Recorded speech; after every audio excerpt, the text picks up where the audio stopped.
What's going on, guys? I'm your host, Marshall Green, and you are watching New York Knicks Now by Chat Sports. And we've got to jump into some NBA trade rumors because the NBA trade deadline is just a few weeks away. And with the Knicks struggling and currently out of the NBA playoffs, I expect for some moves to be made. And Bleacher Report put out an article highlighting one player that every team in the NBA should trade. And for the New York Knicks, it was Julius Randle. Julius Randle he's had an up and down 2021-2022 season, and he has not been the same player he was last year when he was a second-team All-NBA finalist. His shooting numbers compared to last year and compared to this year, not even close. They have taken a massive dip. I just want to read this stat out real quick. Julius Randle, back a couple weeks ago, has taken 116 mid-range jumpers and converted on 27.6%. Last year, 50% of his shots came from the mid-range area, and he shot 43%, which is above average. So the bread and butter for him last year was in the mid-range ISO situation.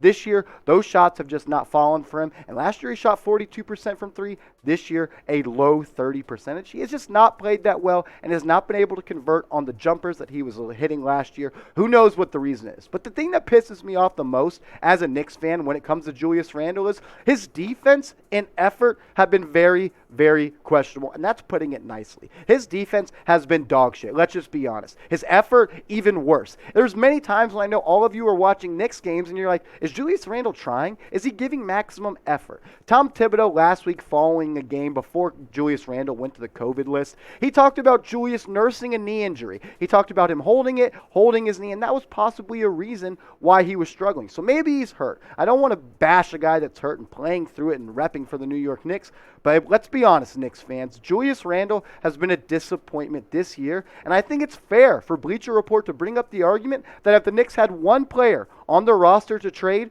it would be Julius Randle. So I want you guys to weigh in. Here at Chat Sports and New York Knicks Now, we like to present rumors and get the, take the vibe and the train of thought and see where you guys stand on things like this. So let me know. Should the Knicks trade Julius Randle? Type Y for yes, type N for no, and this will be the pinned comment, which means it'll be at the top of the comment section. So scroll on down while the YouTube ad plays, answer it, scroll back up, and we'll still be talking Julius Randle.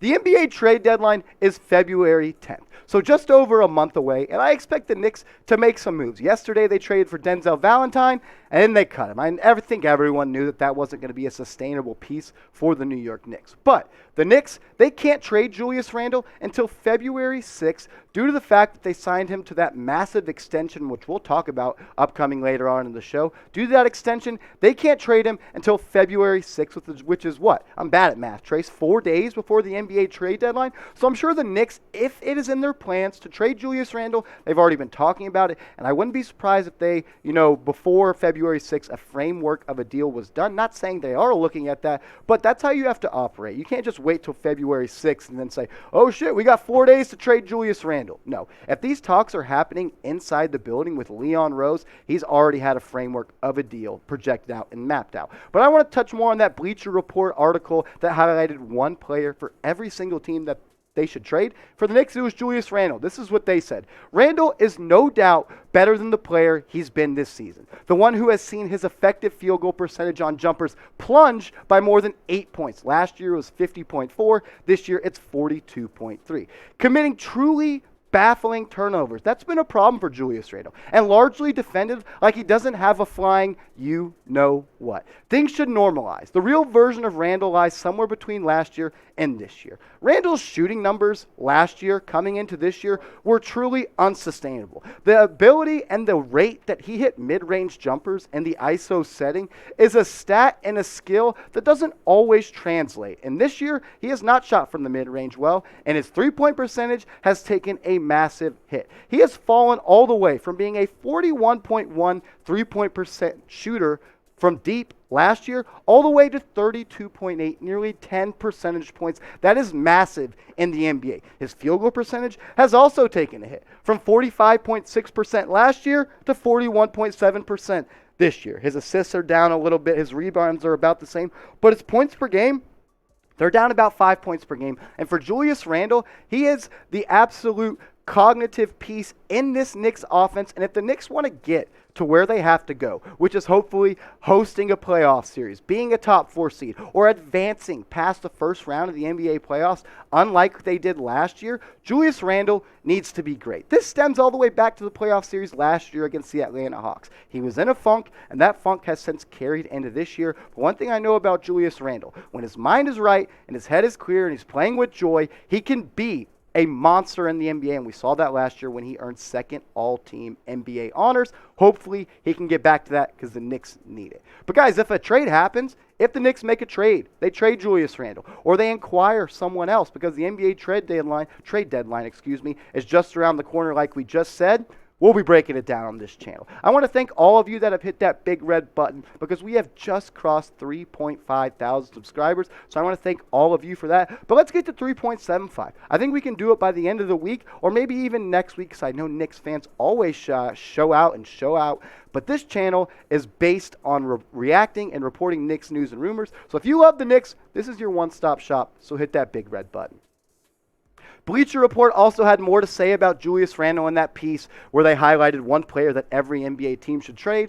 This is what they said talking about his contract. Signing Randle to a 4-year, $117 million extension that kicks in next season only made sense if he provided some form of a bridge to contention. And it didn't need to be as an all-everything.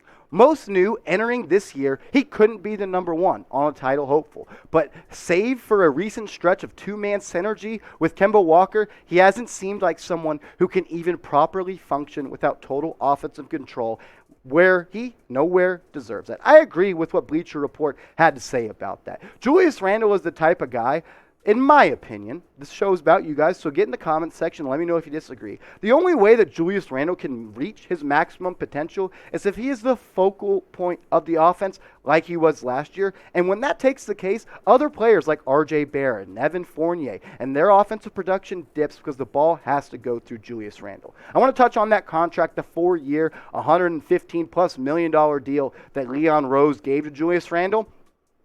I wasn't a big fan of it at the time because I don't think you just reward someone for 1 year after production like the Knicks did with Julius Randle. I would have liked to see Randle do this for another year. But I do think Randle's contract coming up in the future years, paired along with Evan Fournier's contract, that could be a problem and a situation the Knicks will 100% have to monitor. The Knicks, they need the 2020-2021 Julius Randle to step the hell up because this Knicks team is not going to be a contender or a playoff team unless Julius Randle gets back into the groove that he was last year when he was a top 5 MVP candidate. Look, if Julius can play like he did last year, I'm totally cool with the 4-year, $117 million contract. But the numbers that we showed you, those are hard to sustain. He went from a 28% three-point percent shooter to a plus 40. That is an astronomical leap, and I always was concerned that those shooting numbers were not sustainable. So will please the real Julius Randle step up. But you tell me, was giving Julius Randle that contract, 4 years, $117 million, a mistake? A lot of you guys, y'all have beef with Julius Randle. I read every single comment that goes on this channel, and I want to know where you feel about this. Let me know if it was a mistake. Type M for mistake or type R for it was the right move.